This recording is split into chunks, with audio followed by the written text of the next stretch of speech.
Persistence might be a beautiful mistake, but the beauty of the mistake inspires more persistence. That it does. Let us load back into this game. Figure out exactly where we left off. We have the time limit going now.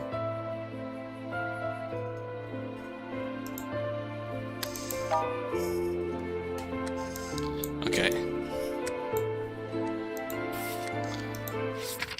Rotten. Most expensive BBQ restaurant in Busan was located 2 blocks away from the Busan police station. It even had a presidential suite that was large enough for over 40 people. The sergeant of Unit 1 was standing on the stage with a bright red face. He was fondling the few surviving hairs on his head while singing horrendously off-key karaoke of some crass internet viral songs. Below the stage, however, the entirety of Unit 1 was cheering him on. Good for them. Officer Ji-yoon and I were the only 2 people sitting quietly in the corner, feeling completely out of place. It was the send-off banquet for Sergeant Jung. Sergeant Jung had to move away from Busan due to family reasons, and he applied to be transferred to the Incheon Police Precinct. Starting next week, we would have a new sergeant. For me, it had been the best news I had heard in a long time. The old fart had never truly considered Officer Ji-yoon and I to be members of his unit, because of our history in Unit 4. Oh, Unit 4 is gone? Ever since we had been transferred here, all I had gotten to do was fill out reimbursement forms for his traveling expenses. Oh, that's lousy. Officer Ji-yoon had been treated even worse. She'd been doing all kinds of chores, like making coffee or cleaning the office. Oh, that's awful. Sometimes he even had her cleaning the trash cans. Oh, that's really awful. Even the new interns had never been treated this way. It was totally sexist. We had been here for a month. We had yet to meet the lieutenant of Unit 1. In fact, everything had been under Sergeant Jung's command, long before us. Contrary to popular opinion, the members of Unit 1 were not so-called elite police officers. The most important part of their job was to figure out how to suck up to Sergeant Jung, not to solve more cases. Oh, they're a different kind of elite. Not top-tier elite, but social elite. Some of the more senior officers here had completely checked out a long time ago. All they ever did all day was browse travel websites or do some online shopping in the office. Wow. It was a textbook example of waste of taxpayers' money. In any case, Sergeant Jung had enjoyed more than a few drinks tonight. His face was completely red, and he looked like he was having a great time. Don't worry. Although I will be leaving you soon, the new sergeant is a close friend of mine, and he'll still take good care of every single one of you guys. Thunderous applause. Sir, we'll keep up the good work. Doing nothing. Sir, I will fly to Incheon often to visit you. Sir, don't forget to send us souvenirs from Incheon. Haha, of course. I will never forget you people. Sergeant Jung held up a cocktail glass. I will miss you all very much. I chugged another bottle of beer. Sir, you are the police officer I always admired the most. Dead silence. Everyone, including Sergeant Jung and Officer Ji-yoon, were staring at me. Knowing that we were unpopular with the sergeant, most of the members of Unit 1 had never interacted with us that much, so that they wouldn't offend the sergeant. So hearing me say that I admired the sergeant must have felt as shocking as witnessing a nuclear bomb being dropped. There was nothing shocking about it. The sir I was referring to had nothing to do with that mostly bald old fart. I was thinking about Lieutenant Kang. What happened to him? I still remember the night where Kim Jong-ho had been officially arrested.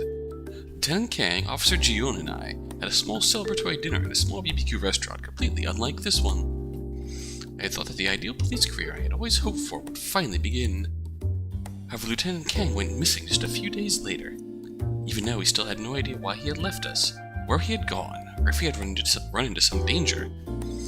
After Lieutenant Kang disappeared, the entirety of Unit 4 was only Officer Ji-yoon and I, and the captain had no choice but to transfer us into Unit 1.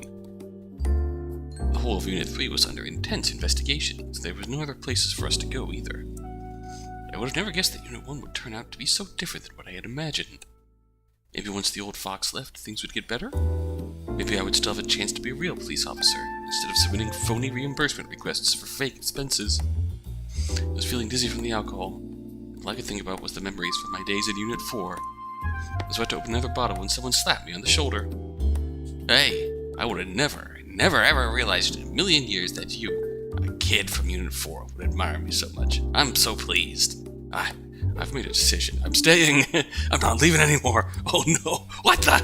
I thought that the old fart was just drunk and speaking nonsense. And it turned out he really did eventually withdraw his transfer request and stayed on as the sergeant of Unit 1. Life had not changed at all.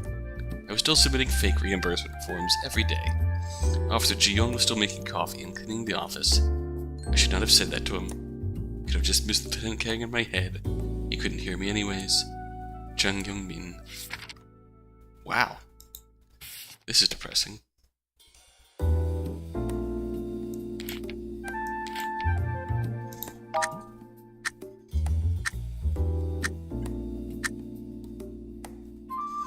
These people and their disgusting flattery. How hypocritical did one have to be to even stomach those words? I was beginning to feel sick. I could feel a swell of anger in my gut. If I didn't do something quick, I was going to explode. I grabbed my empty bottle and pushed through the crowd. What are you? Hey! Pretentious senior officers unwillingly made way for me to pass through, while anxiously waiting for some drama. Let me give them what they wanted then. Walked up to the stage and smashed the beer bottle next to Zhong's feet. Then I punched him right in the nose. Oh damn! He fell over and rolled off the stage before he could even utter a word. Wow. Cries of surprise and anger erupted off stage. Jang Young-min, what are you doing? I squinted my eyes and looked at the crowd. Everyone had a shocked expression on their faces, but as soon as I looked into their eyes, they immediately turned away. I couldn't help but laugh out loud. I made up my mind before I'd even thrown that punch. It would be a total waste of time to stay here any longer. I grabbed my jacket and walked straight out of the restaurant. As long as I had justice in my heart, I could still be a hero. Bad. Okay, oh wow, okay.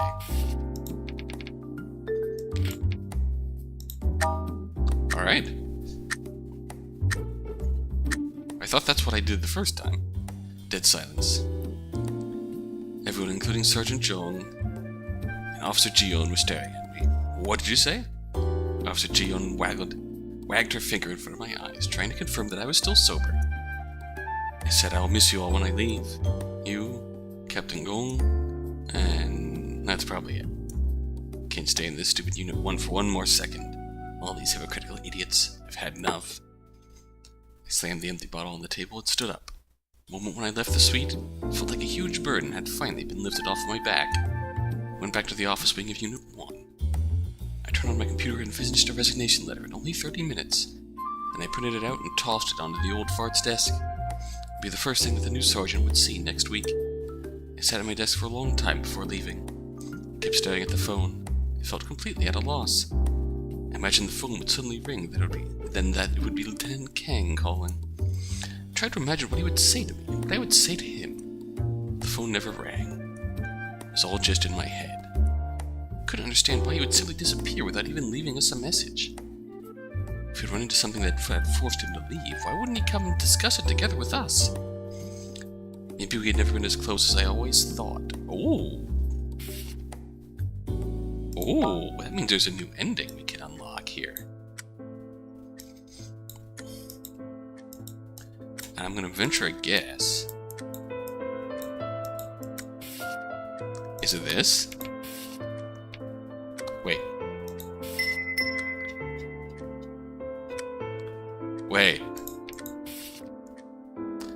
Oh, shit. We do have that ending.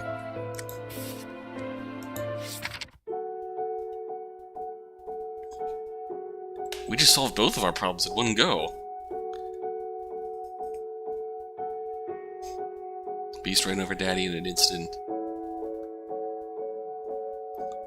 I recognized the kid. His name was Park Sang-gun.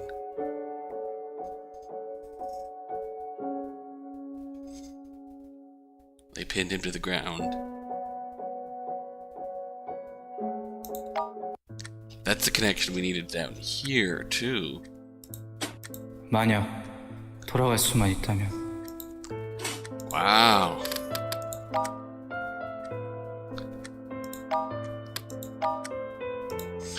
So we now have both of these to clear out. But I think... You know what? Let's do it. Farewell, Busan Police Precinct. The weather was awful again, but I decided to take a walk. A real walk. When I had learned that I needed to write 2 more pointless reports, I calmly went back to my seat. Created a new document and typed in resignation letter. Honorable Sergeant Jong, I Then what? Well, whatever. I'm no Sergeant Jong. I want to resign. Save. Too bad the stupid old fart wasn't here, otherwise I'd print it out and throw it in his face right now. I was sitting in the hall of the embassy, waiting to apply for my visa to another country. Oh! It was packed with people. Because of the weather, the floor was covered with muddy shoe prints. I took a waiting ticket and put it close to my eyes so that I could see the number. It still felt a little warm in my hand. 1239? Since the fight in the woods, my sight had become terrible. Although since I didn't know how to fire a gun anyways, it didn't really make that much of a difference. The number on the screen was still in the 3 digits. Really? Were there so many people going abroad every day? I had no choice but to find an empty seat and wait. Korean ginseng. Kimchi. What? Oh, spicy sauce. Yes? You want to make kimchi yourself? And why do you need to bring me to bring kimchi? Sitting next to me was an old, gray-haired Chinese man who was on the phone. He was speaking loudly in a foreign language, which had attracted some attention. But his husky Chinese had triggered some of my memories. I was going to China this time, too. A big bald monk I knew lived there. He was about the same age as the old man next to me. There were also a bunch of men of different ages who were training with him. They all had the same haircut, but they were all so different and vibrant. In that place there was no flattery or disdain, no cheating or lying. Every day all I needed to do was practice and train, nothing else. Remember that master liked spicy food, too. Maybe I should bring some kimchi as well. Actually, never mind. There were too many mouths at the Shaolin Temple. If I brought something just for the master, I might be better off not bringing anything at all. Well, I could bring some spicy sauce myself, too, so that I could make kimchi for them. It would be more convenient anyway. The first time that I had met Master, he had been practicing in the bamboo forest by himself. I was in the middle of Mount Song, on my way to the temple. He was the first Shaolin monk I had ever met, and he knew Kung Fu. 14-year-old me was so in awe that I thought I had just met a god. I immediately dropped to my knees and asked him to take me on as a disciple. Master didn't have a lot of words. He simply asked me, "Why do you want to learn Kung Fu?" I said, "To fight for justice." He said nothing except to tell me to go hold a rock, and left. So I held a 25-kilogram rock and struck a horse stance in the bamboo forest for a whole night to show him my dedication and determination. Oh? Horse stance? The most fundamental techniques in my martial arts.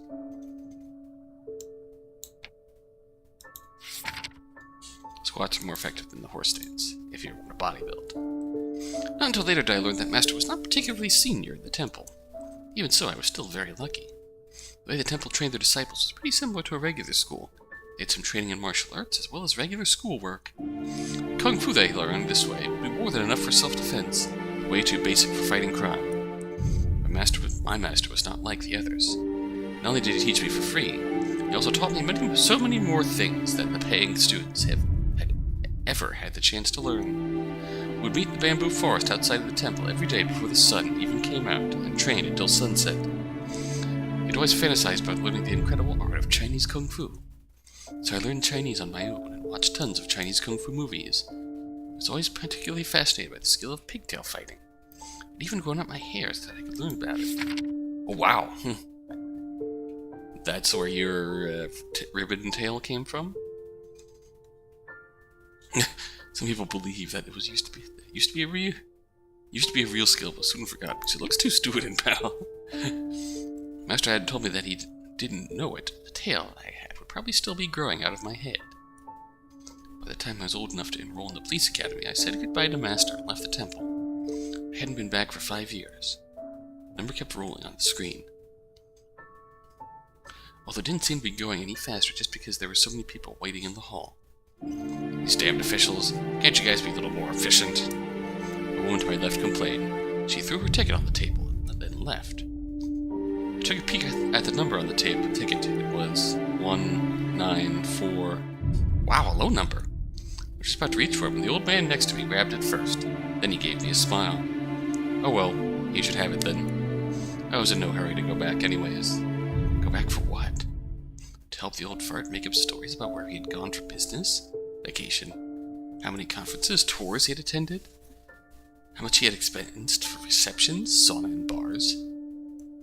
If Lieutenant Kang had been there, he would have said that it was all bullshit to his face, if he was still here. I clenched my fist so tightly that without realizing it, I almost crumpled the ticket entirely. I had to stop myself and unfold it. After who knew how long, it was finally my turn. The time I was finally done, it was way past business hours. Went back to Unit 1. Half the lights had already been turned off. Only Officer Ji-yoon was still there. She was cleaning the trash cans in the office. Let out a sigh, rolled up my sleeves, and took the trash cans out of her hands. Before I left the office, I threw the resignation letter onto the old fart's desk. Farewell, Busan Police Precinct. Jang Young-min. That's still sad.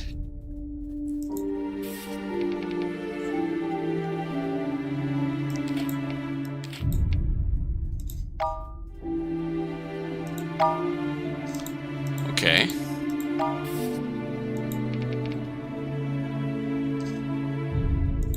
So we started out 194. Let's do 149. Nope.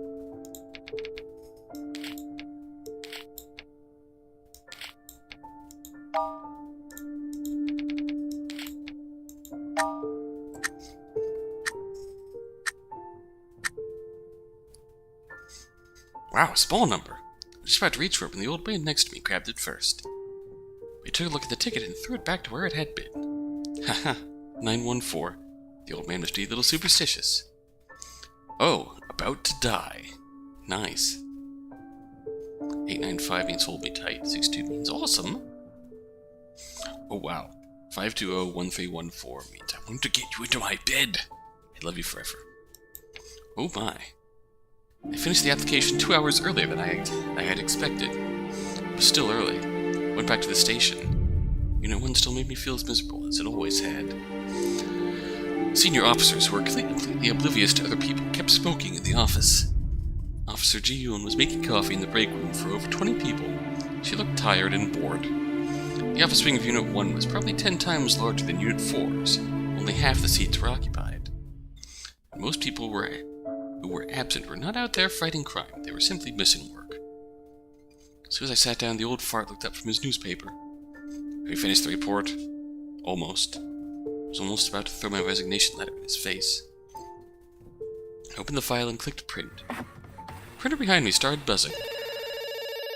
Meanwhile, the phone on my desk happened to ring at the same time. I reluctantly picked up the phone.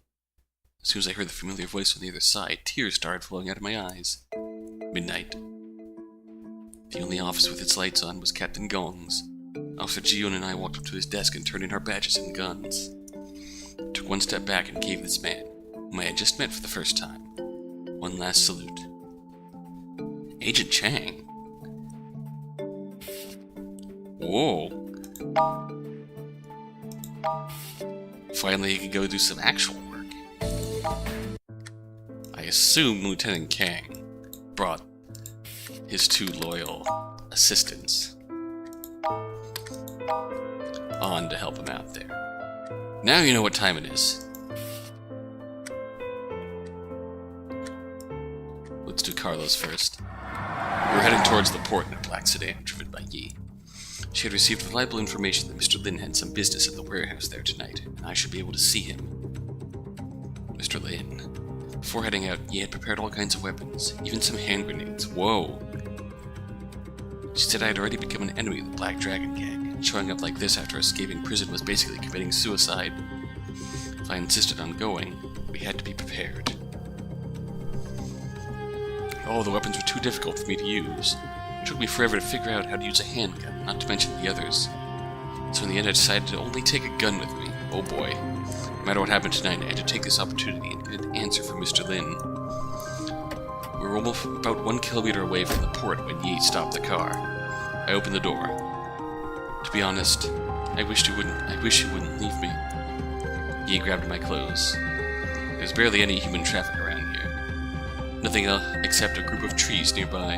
It felt a little creepy indeed. But I have to go. How about I leave you the gun?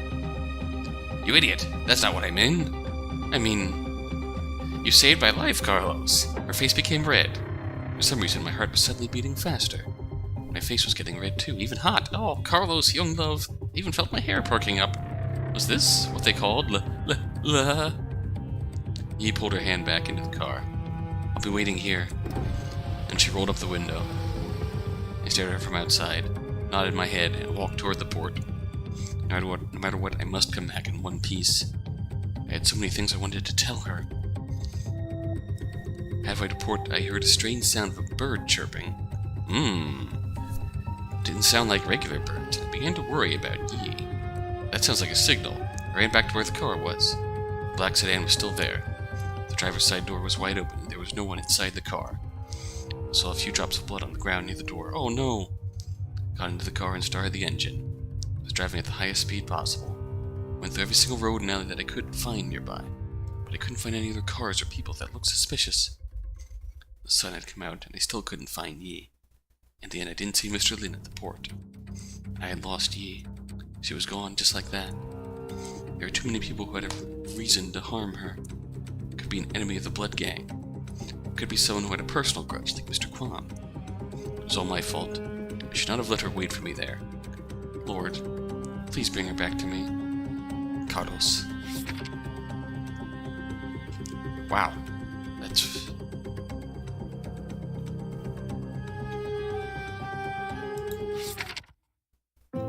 I didn't hold a funeral for Zuko. The night of his death, a man and a woman in blue tracksuits came over.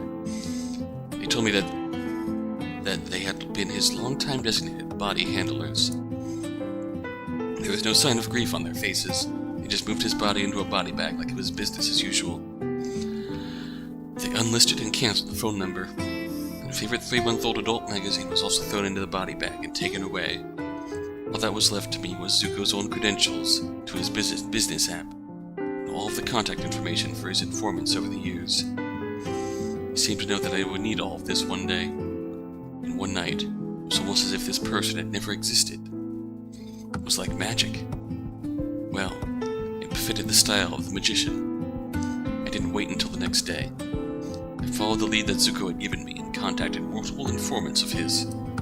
I quickly located the address of the man who had delivered the bomb to my house. Vengeance was not my only purpose.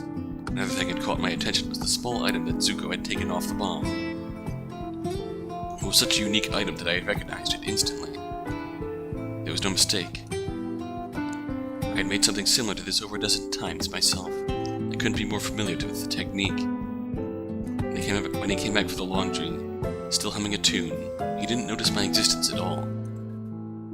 After he had given the password to his contact system, assassin number 7, one of my younger colleagues, lay on the floor with a hand covering his slit throat. He was looking at me with a face full of regrets as I sat in his computer chair, wearing his baseball cap. I lit a cigarette. Memories were flooding through me. Ray never smoked. He said smoking would make a person dull. So he always had a bottle of gum with him. He would take one whenever he needed to be alert. I had eventually developed the same habit after spending so much time with him. But now, I pursed my lips, watching the white smoke leave my mouth, twisting in the air and disappearing. Those memories of us should disappear just like that smoke. 2 a.m. The other side finally logged on. Mission accomplished. Did she say something? Not exactly. But she had something she wanted me to pass on to you. In 3 days, 4 a.m., Warehouse 5 at the port. Is this where they're going to meet? As he logged off, Zuko's app buzzed. There was a new order, and the payment was good. Coincidentally, the target of this order was the same person that I was going to meet. The wind tonight felt unusually cold. Ray had just finished his business and had sent away his men. He was standing under the streetlight in front of Warehouse 5 by himself, and I just put a piece of gum in his mouth.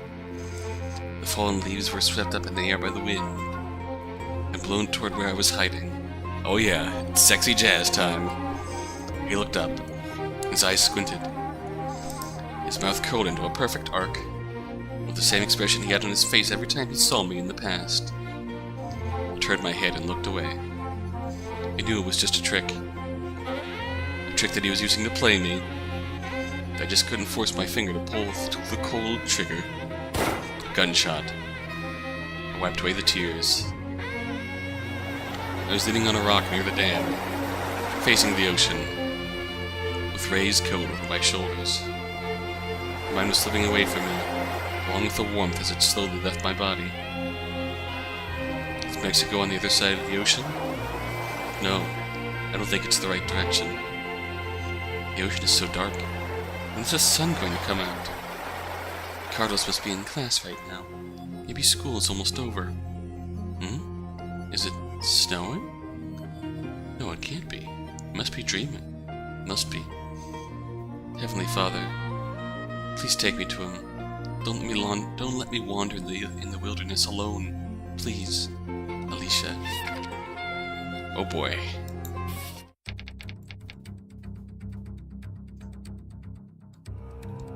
So this one can't go here.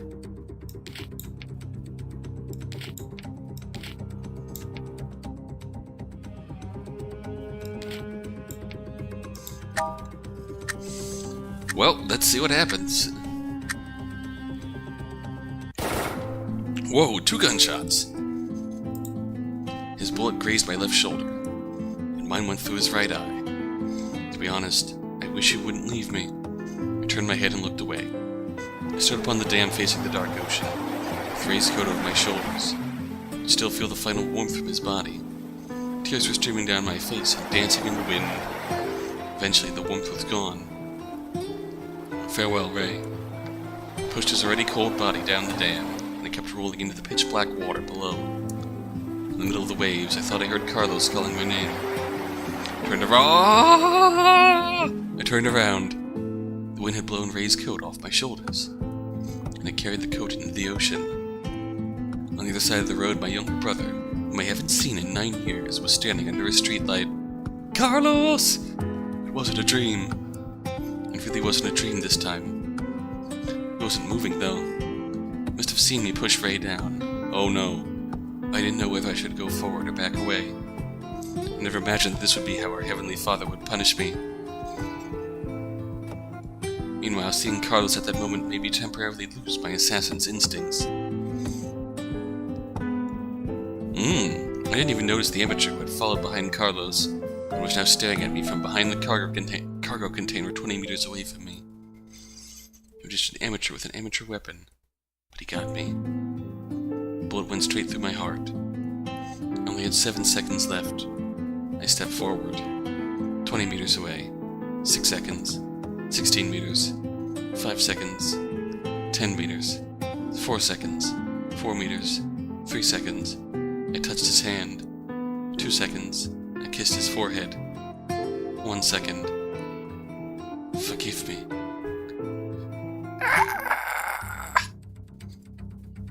I sent Yi away in her black sedan and immediately ran toward the port. It was almost daytime. There were no fishermen around yet, and everything was so quiet at the port. Warehouse 5 was located at the corner on the outskirts of the port. I could already see it in the distance. Then I heard a loud gunshot come from that direction. I finally got there. I saw two people on the dam in front of the warehouse. One of them had just pushed the other down the dam. It was Mr. Lin. He had just fallen into the ocean. The one standing on the dam was a woman. Her long and curly maroon hair was dancing wildly in the wind. It was almost like death was cheering her on. It had been too many years since I had last seen her, but I could still recognize her in a heartbeat. I hesitated, then called out her name. She turned around. Our eyes met. I was right, it was her. It was Alicia. It was my big sister. I couldn't understand what I was feeling, and I couldn't move my feet even 1 inch. Another gunshot came out of nowhere. I didn't realize it had anything to do with us at first. Not until Alicia had come so close to me did I notice that blood was coming out of her chest. She had been bleeding as she walked from where she was, all the way to where I was. It was like a little red stream following her footsteps. She touched my hand and kissed my forehead. She said something, but it was too quiet and I couldn't hear it. My tears were flooding down my face uncontrollably. They were dropping on her hands and on her face. Why would this happen to me? To us? Bad.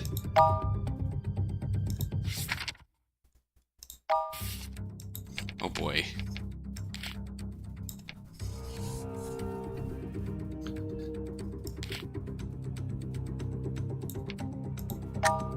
Alright, new Carlos ending.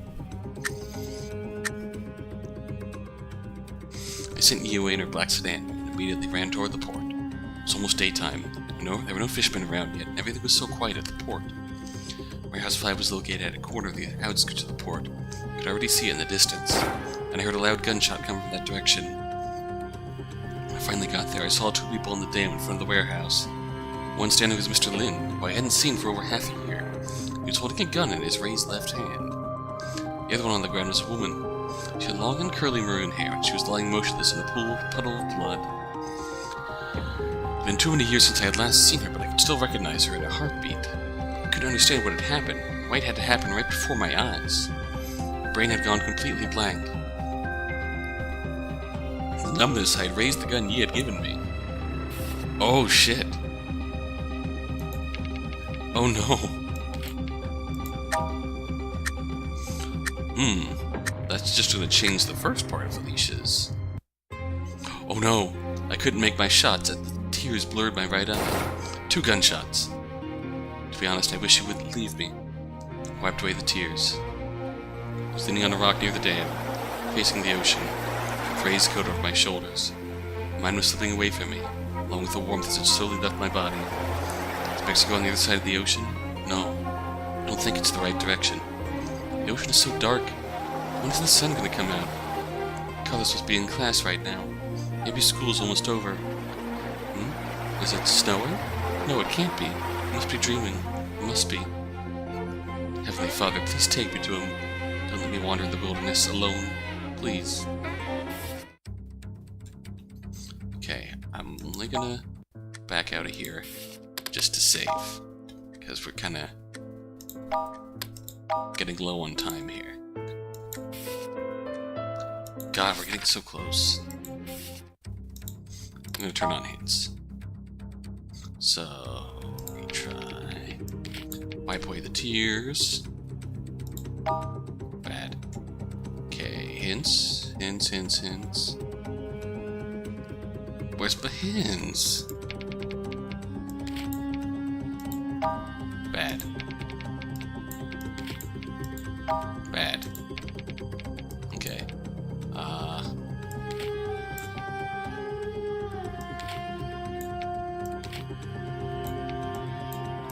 What if we do this?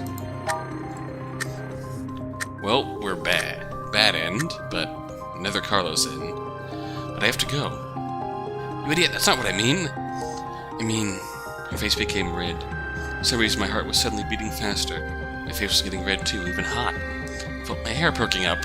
Was this what they called love? Yi pulled her hand back into the car. I'll be waiting here. Then she rolled up the window. But I put my hand on the closing window. Wait!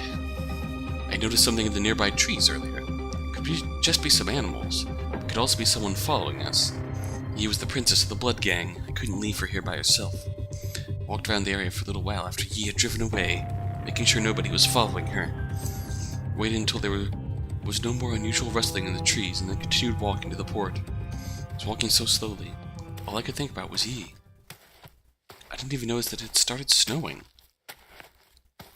It was almost daytime when I had finally arrived at the port. Mr. Lin was nowhere to be seen. There were some people who looked like nearby residents gathering near the dam and talking about something. I vaguely heard something about dead and woman. I ran over, pushing through the crowd to get to the front. When the last person was out of my sight, I saw it. The most beautiful woman was sitting next to the dam. She had long and curly maroon hair. Her magnificent eyelashes were covered with snow. There's a little black lamb underneath the tree. His name is Billy. Little Lamb Billy. I started humming the song she used to sing to me and sat down next to her. I was shaking when I grabbed her hand. And I just sat there, watching the ocean with her. Together. Ah!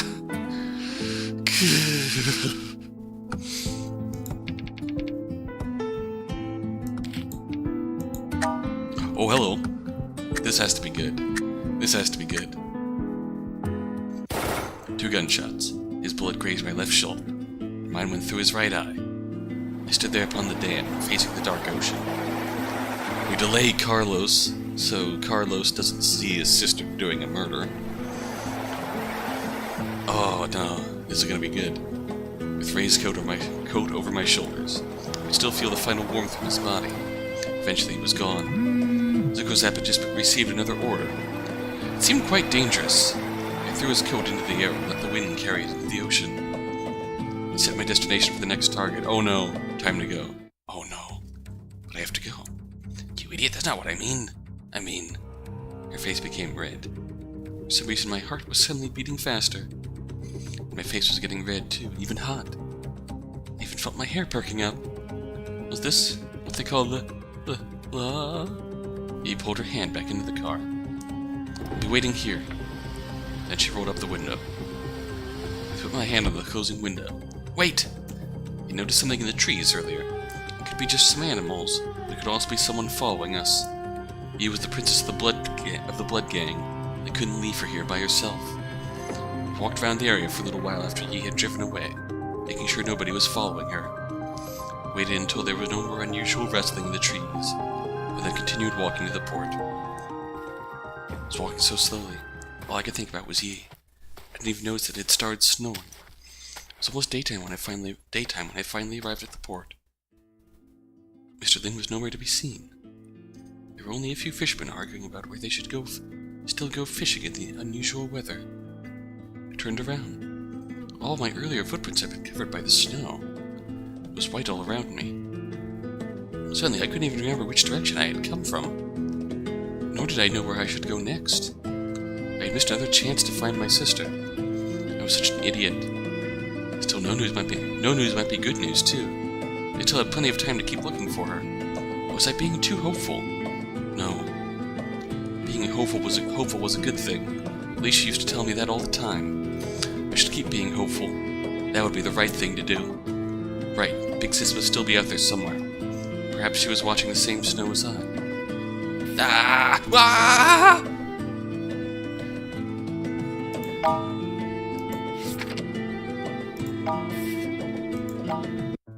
Ah!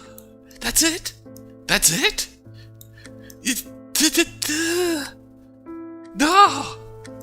No!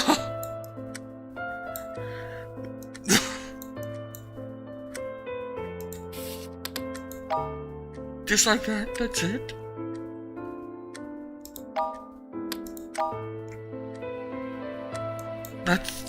That's it. That's it. Oh, God.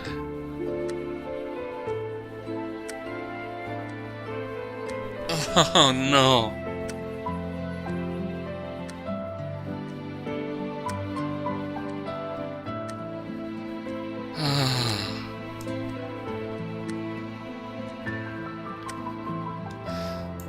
God.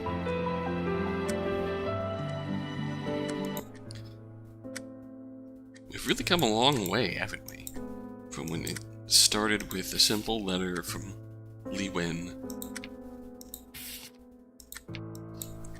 to her art teacher, who was more like a father to her. I don't care what the endings say. He's more like a father to her than how things turned out. To Jimmy. Who is Jimmy? Fucking toilet bandit. You've seen a lot of different events from a lot of different perspectives.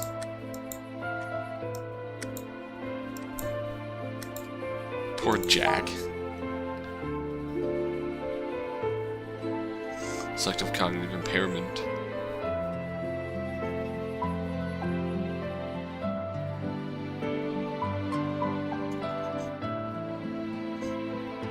God, that was him, huh?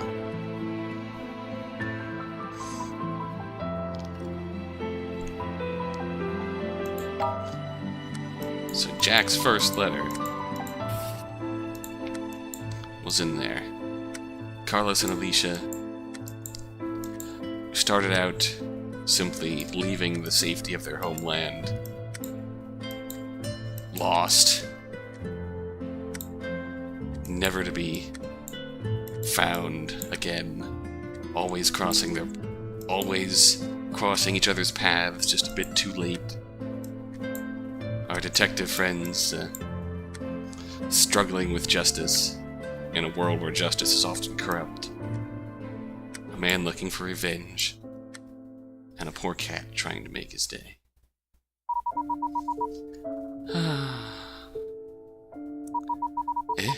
It's so boring. Master has been sleeping so much recently. He's always asleep every time I bring him his tea and snacks.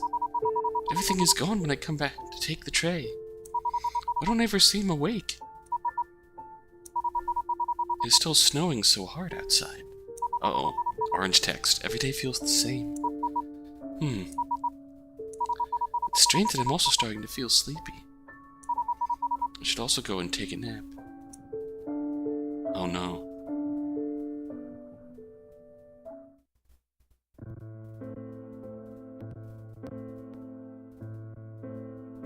Wang me. Oh. Script, director, writing credit. Level design.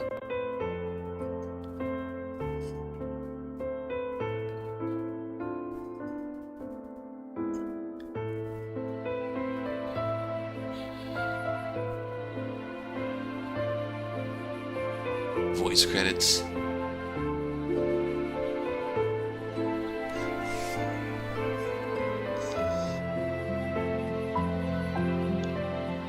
Just like that.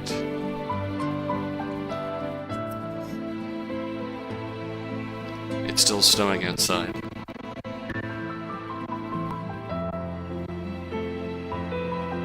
Sorry for that. I'm not sure if that's just game slowing down here or intentional.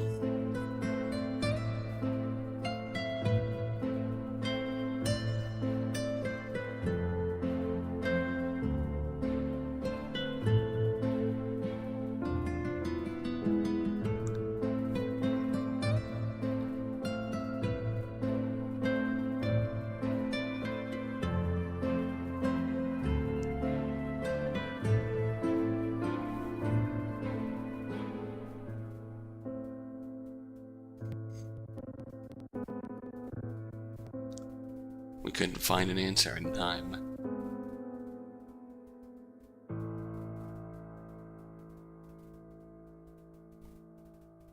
Fiend.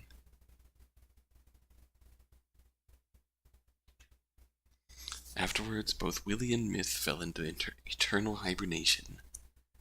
Unfortunately, you didn't uncover the truth behind this world during your exploration. After their departure, you have become the new owner of the house. After loading from the final ending, you may continue helping the humans, but neither Willie nor Myth will respond to any of your decisions or questions. Oh. Oh boy.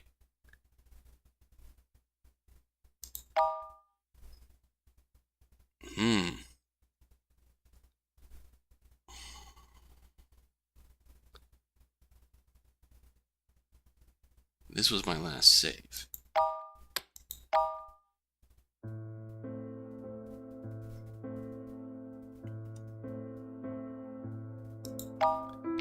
That is...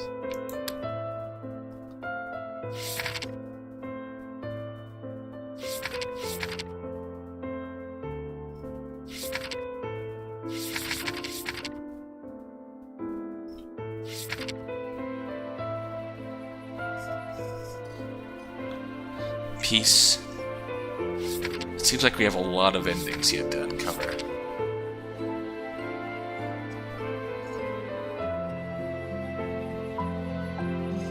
Profile of Carlos.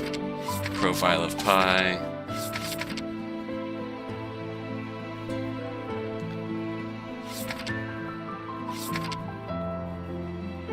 Profile of Gyeongmin. Profile of Kangbekya.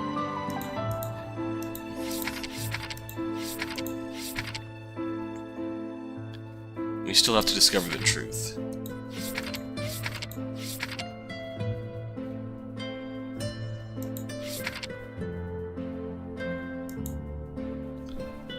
The dark truth.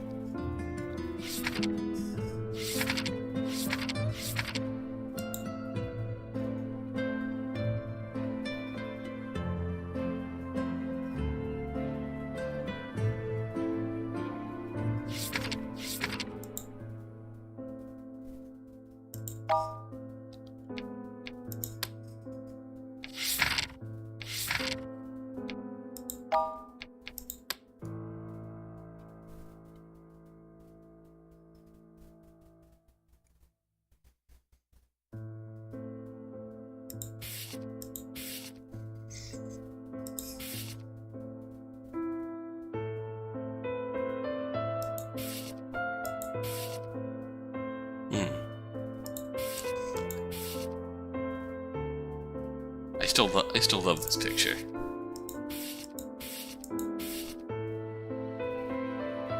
That was damn impressive. The canonical ending to that path. Heck yeah. We still need to revisit Spotty. Oh, poor old Spotty getting stuck in the...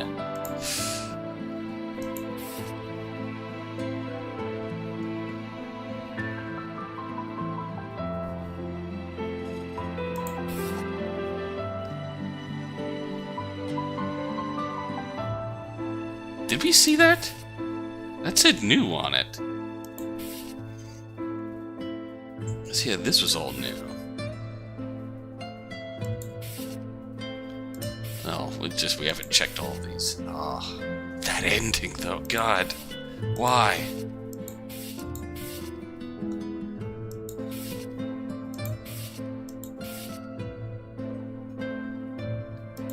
Oh, why do they still have to keep missing each other like this? God.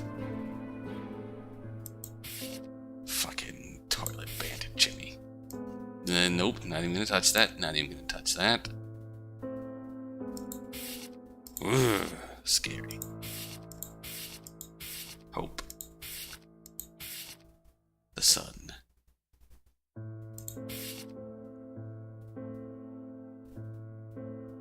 That doesn't look anything like pie. A pie that we knew about, at least.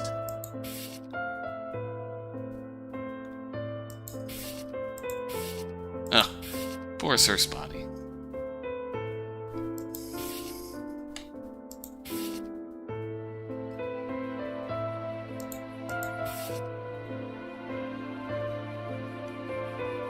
And fucking Jimmy. Completely faked out. Nothing ever came of that.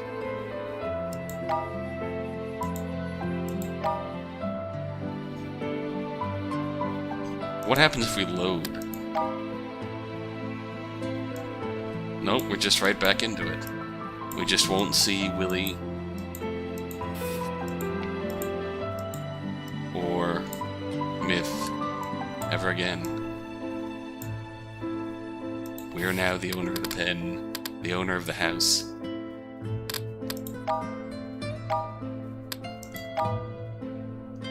Just like that. Next time, we'll take a shot at figuring this out and getting an actually wonderful world. A truly wonderful world.